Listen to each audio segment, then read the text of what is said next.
ನಮಸ್ಕಾರ, ನೀವು ನೋಡ್ತಾ ಇದ್ದೀರಾ 11 ಪ್ರೈಮ್. ನಾನು ಅಶ್ವದೇವತ್ತ. ಮೊದಲಿಗೆ ದರ್ಶನ್ಗೆ ಮೈಸೂರಿಗೆ ತೆರಳೋದಕ್ಕೆ ಕೋರ್ಟ್ ಅನುಮತಿಯನ್ನ ಕೊಟ್ಟಿದೆ. 2 ವಾರಗಳ ಅನುಮತಿಯನ್ನ ನೀಡಿದೆ ನ್ಯಾಯಾಲಯ.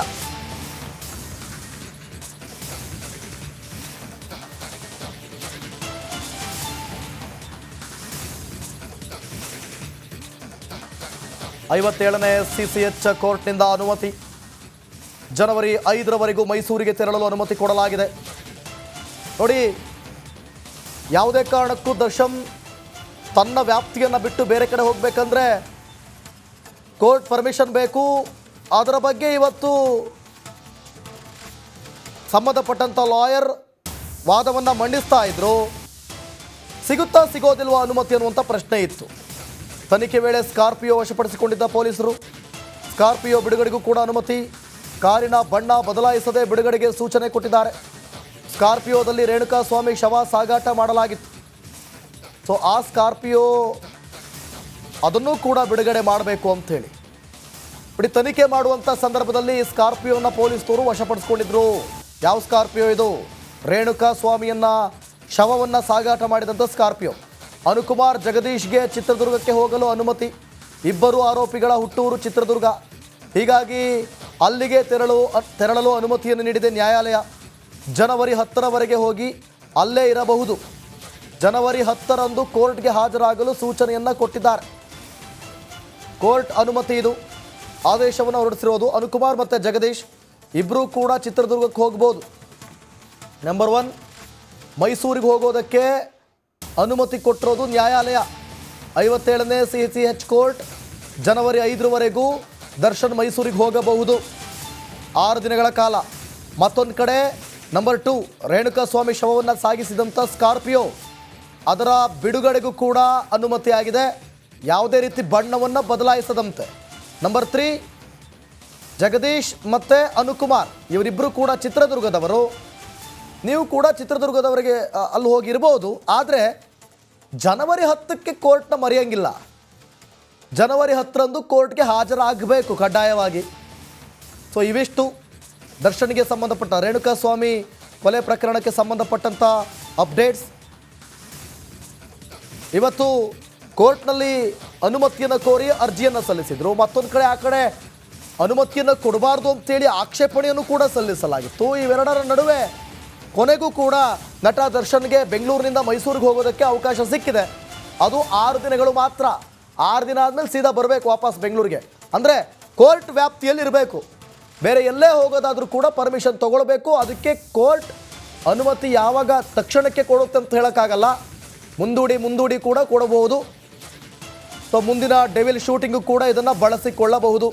ಮತ್ತಷ್ಟು ಮಾಹಿತಿಯನ್ನು ಕೊಡ್ತಾರೆ ನಮ್ಮ ಪ್ರತಿನಿಧಿ ಮಾದೇಶ. ಲೈವ್ನಲ್ಲಿ ಜಾಯ್ನ್ ಆಗ್ತಿದ್ದಾರೆ. ಮಾದೇಶ್, ಒಂದು ಕಡೆ ಮೈಸೂರಿಗೆ ಅವಕಾಶ ಕೊಡಬಾರ್ದು ಅಂತೇಳಿ ಆಕ್ಷೇಪಣಾ ಪತ್ರವನ್ನು ಕೂಡ ಸಲ್ಲಿಸಲಾಗಿತ್ತು. ಅದೇನಾಯಿತು ಒಂದು. ಮತ್ತೊಂದು ಕಡೆ ಸ್ಕಾರ್ಪಿಯೋ ಗಾಡಿ ವಿಚಾರಕ್ಕೆ ಬಂದರೆ ಅದ್ರ ಬಗ್ಗೆ. ಇನ್ನು ಅನುಕುಮಾರ್ ಮತ್ತು ಜಗದೀಶ್ರನ್ನ ಚಿತ್ರದುರ್ಗ ಕೂಡ ಹೋಗೋದಕ್ಕೆ ಅವಕಾಶ ಮಾಡಿಕೊಟ್ಟಿರೋದು.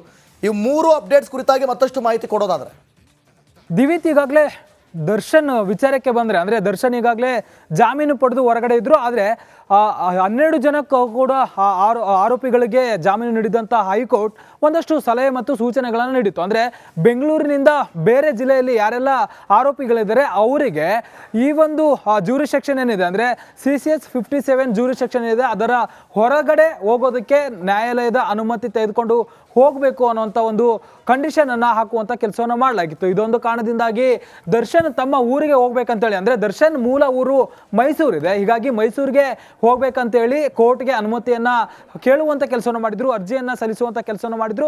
ಆ ಒಂದು ವಿಚಾರಕ್ಕೆ ಸಂಬಂಧಪಟ್ಟಂತೆ ಇವತ್ತು CCH 57 ಕೋರ್ಟ್ ಹಾಲ್ನಲ್ಲಿ ಒಂದಷ್ಟು ವಿಚಾರಣೆ ಕೂಡ ನಡೆಯುತ್ತೆ. ಈ ವೇಳೆ SPP ಅವರು ಕೂಡ ಒಂದಷ್ಟು ಆಕ್ಷೇಪಣೆಯನ್ನು ಸಲ್ಲಿಸುವಂಥ ಕೆಲಸವನ್ನು ಮಾಡ್ತಾರೆ. ಆಕ್ಷೇಪಣೆ ಸಲ್ಲಿಸುವಂಥ ಸಂದರ್ಭದಲ್ಲಿ ಒಂದಷ್ಟು ಅಂಶಗಳನ್ನು ಉಲ್ಲೇಖ ಮಾಡಿರುವಂಥ ಕೆಲಸವನ್ನು ಮಾಡ್ತಾರೆ. ಯಾಕಂದರೆ ಕೊಲೆ ನಡೆದ ನಂತರ ದರ್ಶನ್ ಫಸ್ಟ್ ಅದೇ ಸ್ಥಳಕ್ಕೆ ಅಂದರೆ ಮೈಸೂರಿಗೆ ಹೋಗಿರ್ತಾರೆ. ಜೊತೆಗೆ ಅಲ್ಲೂ ಕೂಡ ಅವರ ವಿರುದ್ಧ ಈ ಮುಂಚೆ ಒಂದಷ್ಟು ಗಲಾಟೆಗಳು ಅವೆಲ್ಲವೂ ಕೂಡ ಆಗಿರುತ್ತೆ. ಈ ರೀತಿಯಾಗಿ ಒಂದಷ್ಟು ಅಂಶಗಳನ್ನು ಉಲ್ಲೇಖ ಮಾಡಲಾಗಿರುತ್ತೆ. ಆದರೆ ದರ್ಶನ್ ಕೊಟ್ಟಿರುವಂಥ ಒಂದಷ್ಟು ರೀಸನ್ಗಳನ್ನು, ಅಂದರೆ ಅವರ ತಾಯಿಗೆ ಹುಷಾರಿಲ್ಲ ಅಂತ ಆಗಿರ್ಬೋದು, ಜೊತೆಗೆ ಪ್ರಾಣಿ ಪಕ್ಷಿಗಳನ್ನು ನೋಡುವಂಥ ವಿಚಾರಕ್ಕೆ ಆಗಿರ್ಬೋದು, ಈ ಒಂದು ಅಂಶಗಳನ್ನು ಉಲ್ಲೇಖ ಮಾಡಿದ್ದು. ಆ ಒಂದು ವಿಚಾರಗಳನ್ನು ಪರಿಗಣಿಸಿ ಈಗ ಮೈಸೂರಿಗೆ ಹೋಗೋದಕ್ಕೆ ಪರ್ಮಿಷನನ್ನು ನೀಡಲಾಗಿದೆ. ದಿವಿತ್, ಓಕೆ, ಥ್ಯಾಂಕ್ ಯು ಮಾದೇಶ್ ನಿಮ್ಮೆಲ್ಲ ಮಾಹಿತಿಗಾಗಿ. ನಮಸ್ಕಾರ, ನೀವು ನೋಡ್ತಾ ಇದ್ದೀರಾ 11 ಪ್ರೈಮ್. ನಾನು ಅಶ್ವದೇವತ್ತ. ಮೊದಲಿಗೆ ದರ್ಶನ್ಗೆ ಮೈಸೂರಿಗೆ ತೆರಳೋದಕ್ಕೆ ಕೋರ್ಟ್ ಅನುಮತಿಯನ್ನ ಕೊಟ್ಟಿದೆ. 2 ವಾರಗಳ ಅನುಮತಿಯನ್ನ ನೀಡಿದೆ ನ್ಯಾಯಾಲಯ.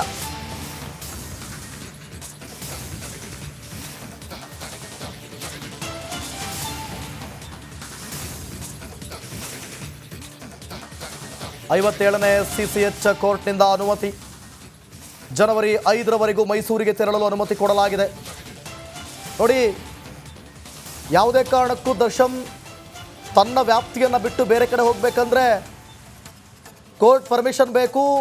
ಅದರ ಬಗ್ಗೆ ಇವತ್ತು ಸಂಬಂಧಪಟ್ಟಂಥ ಲಾಯರ್ ವಾದವನ್ನು ಮಂಡಿಸ್ತಾ ಇದ್ರು. ಸಿಗುತ್ತಾ ಸಿಗೋದಿಲ್ವಾ ಅನುಮತಿ ಅನ್ನುವಂಥ ಪ್ರಶ್ನೆ ಇತ್ತು. ತನಿಖೆ ವೇಳೆ ಸ್ಕಾರ್ಪಿಯೋ ವಶಪಡಿಸಿಕೊಂಡಿದ್ದ ಪೊಲೀಸರು. ಸ್ಕಾರ್ಪಿಯೋ ಬಿಡುಗಡೆಗೂ ಕೂಡ ಅನುಮತಿ. ಕಾರಿನ ಬಣ್ಣ ಬದಲಾಯಿಸದೆ ಬಿಡುಗಡೆಗೆ ಸೂಚನೆ ಕೊಟ್ಟಿದ್ದಾರೆ. ಸ್ಕಾರ್ಪಿಯೋದಲ್ಲಿ ರೇಣುಕಾಸ್ವಾಮಿ ಶವ ಸಾಗಾಟ ಮಾಡಲಾಗಿತ್ತು. ಸೊ ಆ ಸ್ಕಾರ್ಪಿಯೋ ಅದನ್ನು ಕೂಡ ಬಿಡುಗಡೆ ಮಾಡಬೇಕು ಅಂಥೇಳಿ ಬಿಡಿ ತನಿಖೆ ಮಾಡುವಂಥ ಸಂದರ್ಭದಲ್ಲಿ ಸ್ಕಾರ್ಪಿಯೋನ ಪೊಲೀಸರು ವಶಪಡಿಸ್ಕೊಂಡಿದ್ರು. ಯಾವ ಸ್ಕಾರ್ಪಿಯೋ ಇದು? ರೇಣುಕಾಸ್ವಾಮಿಯನ್ನ ಶವವನ್ನು ಸಾಗಾಟ ಮಾಡಿದಂಥ ಸ್ಕಾರ್ಪಿಯೋ.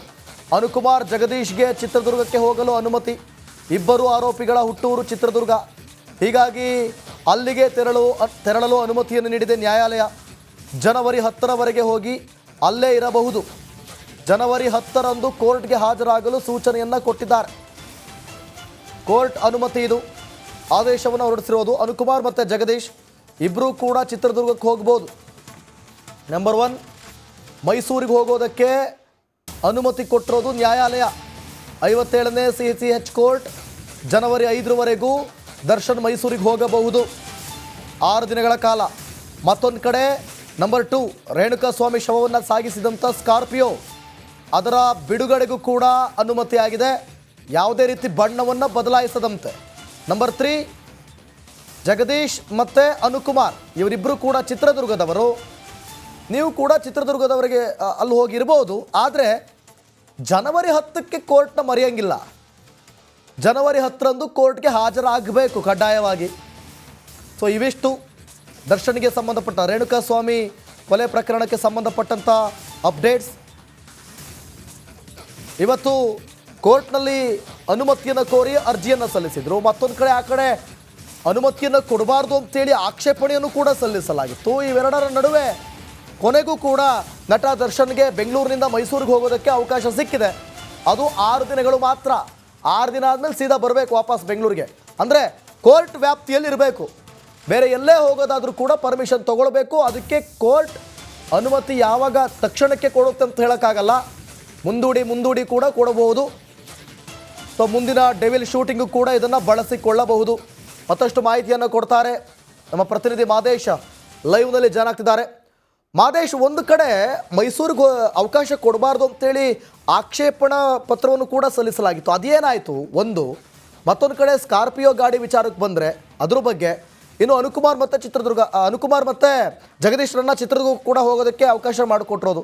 ಈ 3 ಅಪ್ಡೇಟ್ಸ್ ಕುರಿತಾಗಿ ಮತ್ತಷ್ಟು ಮಾಹಿತಿ ಕೊಡೋದಾದರೆ ದಿವಿತ್, ಈಗಾಗಲೇ ದರ್ಶನ್ ವಿಚಾರಕ್ಕೆ ಬಂದರೆ ಅಂದರೆ ದರ್ಶನ್ ಈಗಾಗಲೇ ಜಾಮೀನು ಪಡೆದು ಹೊರಗಡೆ ಇದ್ದರು. ಆದರೆ 12 ಜನಕ್ಕೂ ಕೂಡ ಆರೋಪಿಗಳಿಗೆ ಜಾಮೀನು ನೀಡಿದಂಥ ಹೈಕೋರ್ಟ್ ಒಂದಷ್ಟು ಸಲಹೆ ಮತ್ತು ಸೂಚನೆಗಳನ್ನು ನೀಡಿತ್ತು. ಅಂದರೆ ಬೆಂಗಳೂರಿನಿಂದ ಬೇರೆ ಜಿಲ್ಲೆಯಲ್ಲಿ ಯಾರೆಲ್ಲ ಆರೋಪಿಗಳಿದ್ದಾರೆ ಅವರಿಗೆ ಈ ಒಂದು ಜ್ಯೂರಿಸೆಕ್ಷನ್ ಏನಿದೆ ಅಂದರೆ CCH 57 ಜ್ಯೂರಿಸೆಕ್ಷನ್ ಏನಿದೆ ಅದರ ಹೊರಗಡೆ ಹೋಗೋದಕ್ಕೆ ನ್ಯಾಯಾಲಯದ ಅನುಮತಿ ತೆಗೆದುಕೊಂಡು ಹೋಗಬೇಕು ಅನ್ನೋಂಥ ಒಂದು ಕಂಡೀಷನನ್ನು ಹಾಕುವಂಥ ಕೆಲಸವನ್ನು ಮಾಡಲಾಗಿತ್ತು. ಇದೊಂದು ಕಾರಣದಿಂದಾಗಿ ದರ್ಶನ್ ತಮ್ಮ ಊರಿಗೆ ಹೋಗ್ಬೇಕಂತೇಳಿ, ಅಂದರೆ ದರ್ಶನ್ ಮೂಲ ಊರು ಮೈಸೂರಿದೆ, ಹೀಗಾಗಿ ಮೈಸೂರಿಗೆ ಹೋಗ್ಬೇಕಂತೇಳಿ ಕೋರ್ಟ್ಗೆ ಅನುಮತಿಯನ್ನು ಕೇಳುವಂಥ ಕೆಲಸವನ್ನು ಮಾಡಿದ್ರು, ಅರ್ಜಿಯನ್ನು ಸಲ್ಲಿಸುವಂಥ ಕೆಲಸವನ್ನು ಮಾಡಿದ್ರು.